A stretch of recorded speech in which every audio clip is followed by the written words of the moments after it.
Arsenal are back on top of the Premier League table. This is after Eberechi Eze scored the winning goal for Arsenal from a corner set piece. Arsenal are now in control of the title race. Manchester City have a game in hand once again. Arsenal fans will be praying that Manchester City do not win their game in hand. Now, Laliga. Barcelona just beat Getafe 2-0 to secure their title hopes. Barcelona are now 9 points clear of Real Madrid, who are second on the La Liga table. The La Liga title might just be gone with Barcelona. They might just be the champions of this season's La Liga. Welcome back to JSN, the Juma Sports Network, brought to you proudly by me, Ephraim Juma, and my co-host, who is now our cameraman, Zeth Oduor. Now, Zeth, Arsenal just beat Newcastle 1-0, therefore going on top of the table once again. Arsenal have been the steering wheel of the Premier League table since the league started, and they were the favourites to win this league. And just few months ago, or just few months ago, Manchester City caught up with them after Arsenal lost to Bournemouth and City itself and drew some games. City caught up with them, and they were tying in points and goal difference until yesterday, when Manchester City didn't play the league and have a game in hand and played Southampton and won, of course, and Arsenal played the league game and they won. And they are now one goal ahead of Manchester City, 3 points ahead of Manchester City, and Manchester City have a game in hand. Do you think Arsenal have just resurrected their title hopes?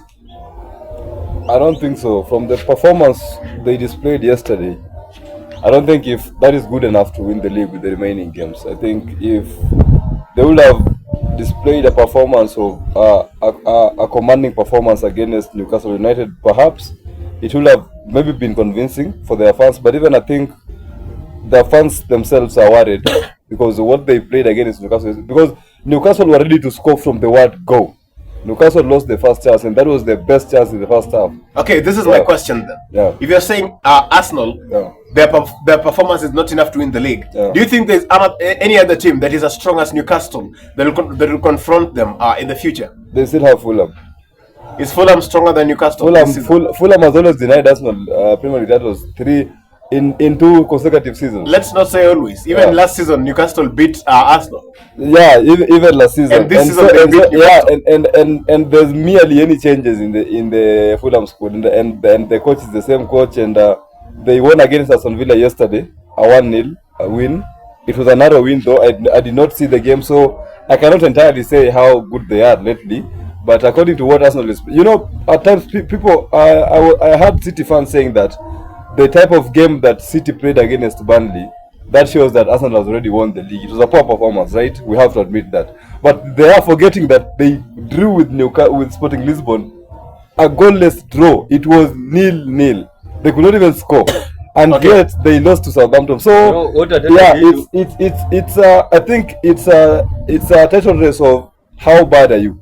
Yes. Not how good you are. It's some sort of that situation where they're all in a poor form right now. And I think Manchester City are not going to play with their game in hand. They would be. However bad they are going to try and win their game. The only advantage that City have over Arsenal is their good attacking front three. If those 3 go out injured, then City are just another Arsenal. They will be struggling to score, struggling to control the game and also out of those issues. But Arsenal are struggling to maintain possession, but on possession still they can't even score a decent. But it's so hard for them to do that. Okay, Liverpool 3, Crystal Palace 1. Did you expect that? Most of us expected Liverpool to be beaten by Crystal Palace since they have lost to Crystal Palace so many times this season. And of course, Liverpool are just favourites to of course secure a Champions League spot, right? They're already in the number 4 spot. So it means they're ahead of Aston Villa.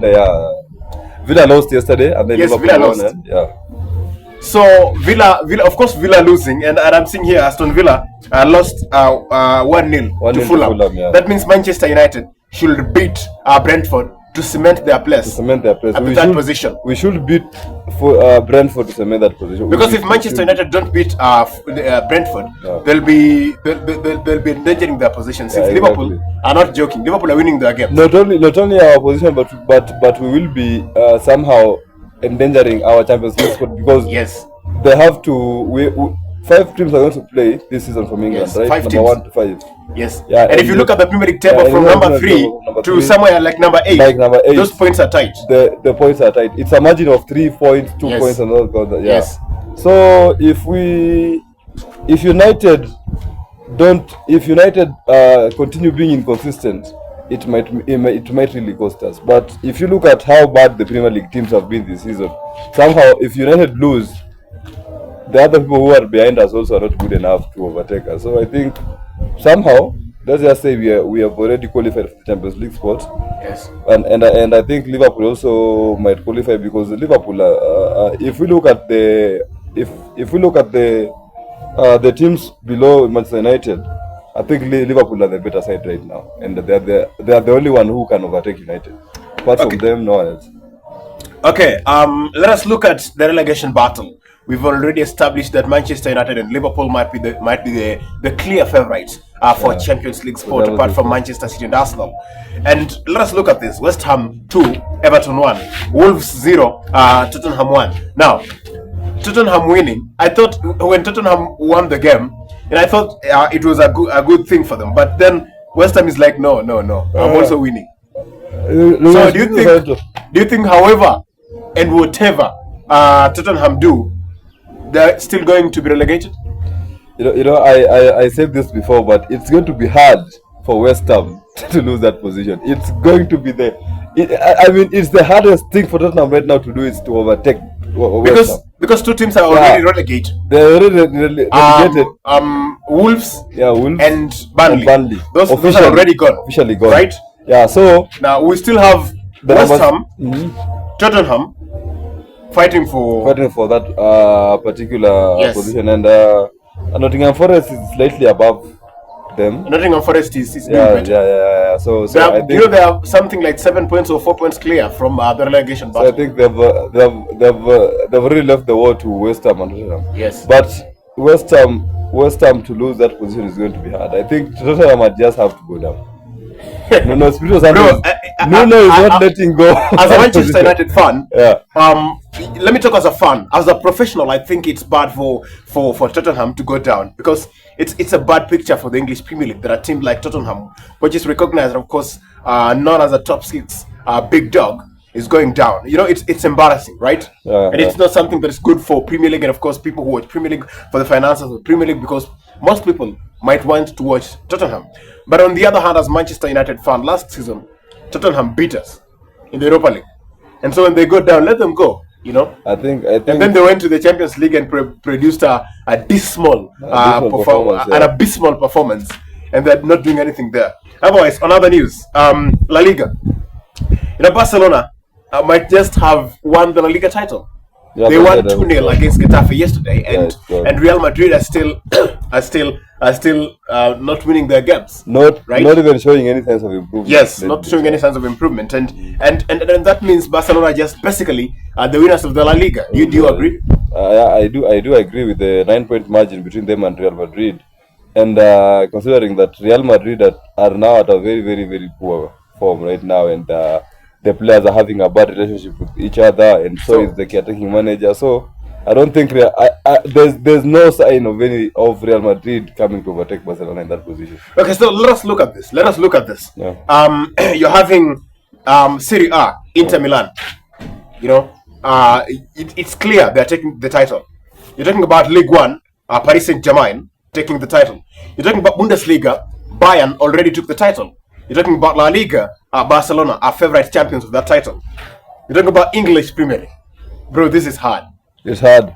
English Premier League is going... PL is always a... Bro, to the line. And no one is clear, they have taken it. And I think this is why they attract more views than any other league in the world. Because with the Premier League, you have to watch it till the last day. Bro, it's going to the line. It's going to the line. Yeah, with the Bundesliga...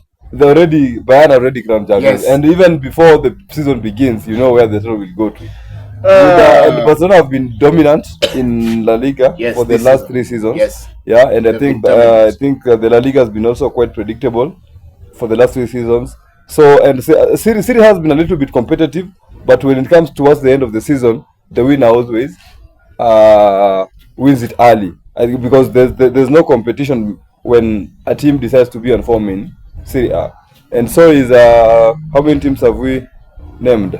Bundesliga, La Liga, Serie A. I think those are the only leagues that people pay attention to most of them. But when it comes to the Premier League now, the Premier League is exciting because it has to go down to the last minute where even goal differences do matter. And that's what we love about it, by the way. Okay, sir.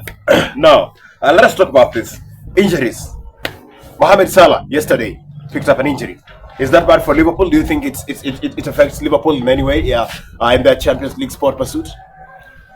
Yeah, it does. If they want to pursue the Champions League sport this season and miss a player like Salah in the remaining fixtures, it's going to be hard because let's be honest. Also, this Liverpool has not been the Liverpool that we know can do without a key player like Mohamed Salah. Okay. Another heartbreaking news. Yeah. Lamine Yamal in the midweek picked up an injury, a hamstring injury, and is going out for the rest of the The season. rest of the season. You know, it doesn't affect Barcelona, but do you think it affects Spain's hopes for the World Cup? It does, bro. But Spain has been, as you know, Spain has been trying to play around Lamine Yamal. And Lamine Yamal is ever since he made his debut. Yes. And then the coach went like, this guy is good, so they just play around him. Yes. Yeah, he is that good. And I think they only have another option that they can play around if Lamine Yamal is out. Nico Williams. But Nico Williams is also deadly with Yamal on the pitch. So without him, Spain are really going to struggle. Okay, let us talk about let us talk about Eder Militao. Also picked up an injury that, of course, will be going straight to the end of the season, and of course he's undergoing a surgery, and he might miss the World Cup. Do you think that's disaster for Brazil?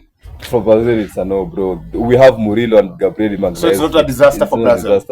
Perhaps they might be missing a better option on the bench, but for starters, Real are set, are good to go. Remember the Silva Marquinhos. Yes. From PSG, Gabriel Magalhaes and Murilo. So they have some quite decent defensive squad right there. Okay, that is today's breakdown of the Premier League, La Liga, Bundesliga, Ligue 1, and Serie A. This is JSN. My name is Ephraim Juma. See you next time. Subscribe to this channel. Thank you for watching.